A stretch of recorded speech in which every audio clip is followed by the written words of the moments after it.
Right, so before this speed build starts, just know that my game is still having a lot of issues. This lot that I built keeps crashing, even though I use no custom content. So, if at any point I say it's up for download, it ain't so. If I do rebuild it, it'll be up on my Tumblr for download. Hi everyone. Enjoy the video. It's Nervo. It's been a while since I last uploaded onto this channel, and it kind of wasn't by choice. My old laptop pretty much gave out on me a couple weeks ago, so I've pretty much been dealing with that. It sucks cause I use it for my uni work, so I was super stressed out at the thought of not having my laptop. Plus the fact that a lot of my comfort comes from playing The Sims. It was pretty cringe, but I'm glad I have a new one. Though, on a more positive note, at least I get to upload more speed builds. I lost some progress. I track my gameplay pretty religiously. It was easy to get all of that back. I lost a fair few buildings that I had made for my strange town, so I'm going to try my best to rebuild them and share that process with you guys. This one you're seeing right now is for the Curious Smith family. Even though I had already renovated their house, I just felt like it was too big to play in comfortably. The rooms were all really weirdly shaped, in my opinion, and it was just hard to navigate in general.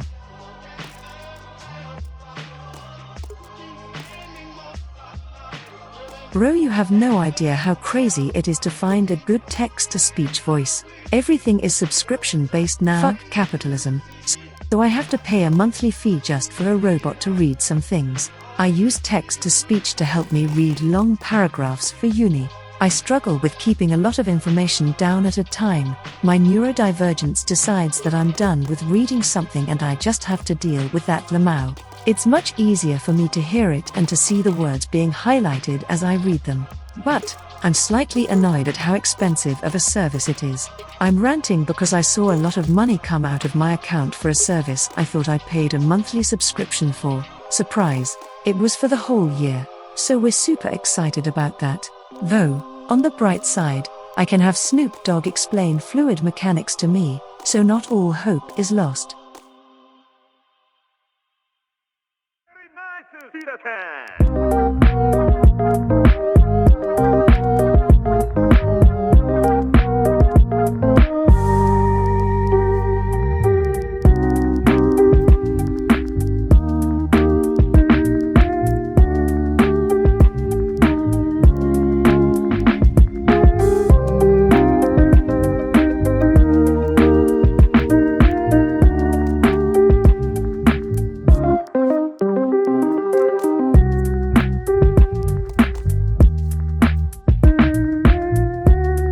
When I had initially built this house, I had an extra room for laundry. I have the sun and moon laundry set, so I always try and include the machines in each house. Though, for apartment builds, I'm thinking that it makes sense if they had a communal washing machine instead. Either that or I could just make a laundromat.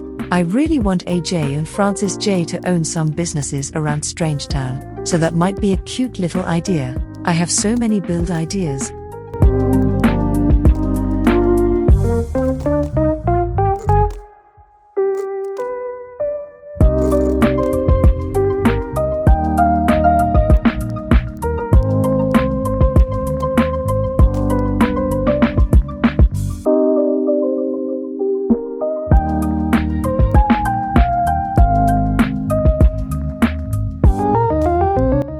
A very important build tip from me to you is to use references. In real life, when designing buildings, architects use precedent studies to base their designs off of something that exists already. If professionals need a helping hand, so do you. There's no shame in that.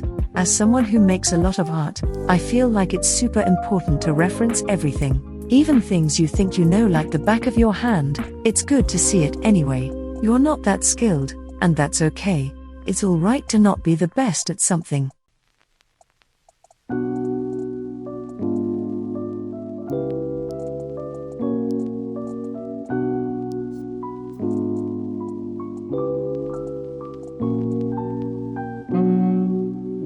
I also wanted to change the aesthetic of my modern builds into something a little more mid-century.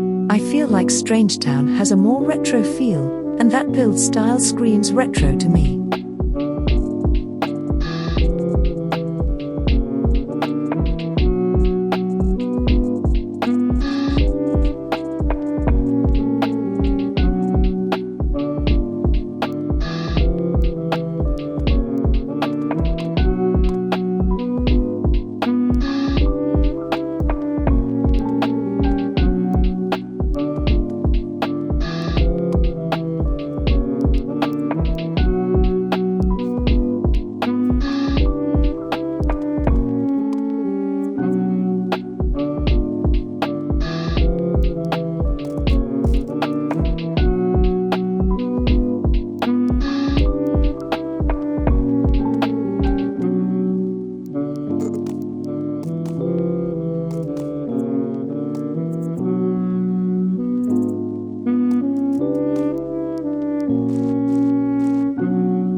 really wanted to make sure there was a small garden for Vidkund. Even though, in my strange town, Vidkund is elsewhere.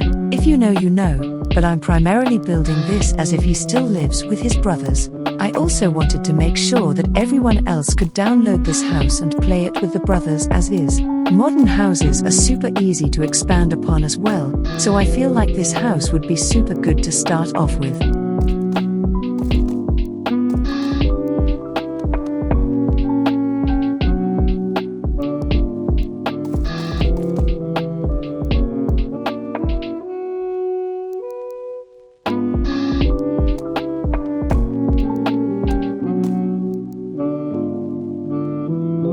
I wanted to challenge myself and build this with no custom content, so I started up my game with only my default replacements and all my mods. One thing about the game that I dislike is how little content there is for furnishing. I love designing buildings, exterior, interior, the whole shebang, so having 6 toilets to choose from is just a bit crazy to me.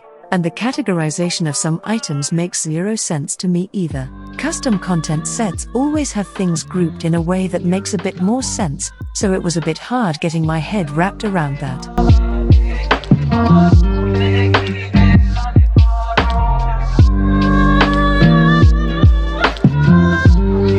There's no furnishing for this lot as of right now. I want to move the brothers in and work within their budget, and I don't think I'd be able to cope with furnishing CC free lot.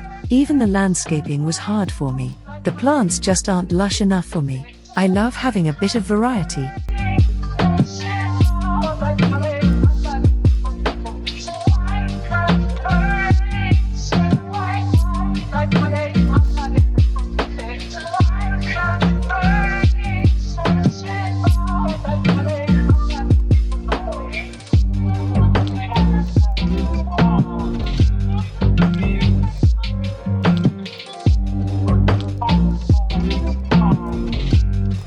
I also realized that I hadn't included an observatory for the brothers in my previous renovation, so, of course, I had to fix that. I feel like the telescope and the observatory are the curious brothers shtick, so it's important that that's included. I wanted Pascal and Vidkund to have a cute little Jack and Jill bathroom situation. I feel like they would be more eager to share a bathroom because they're both pretty neat. They definitely get annoyed with Laszlo and how messy he is in general.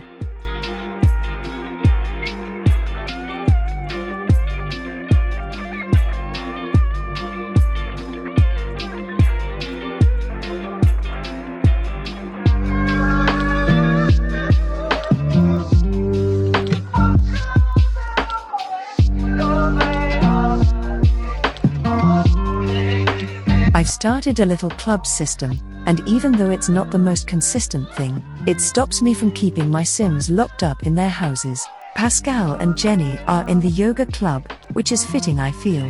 Pascal is a secondary family Sim, and I feel like it's such a mom thing to do. I built a really cool gym too, but that got lost, so I'll have to redo that. I feel like Guy Rightly would have some sort of games club, like poker or something. So as soon as he gets back from uni, he can start doing that. I play around after my Sims go off to college because I feel like it's realistically time to pass while they're off somewhere else. And, if I could do the same with vacations, I seriously would.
I hope you enjoyed this video.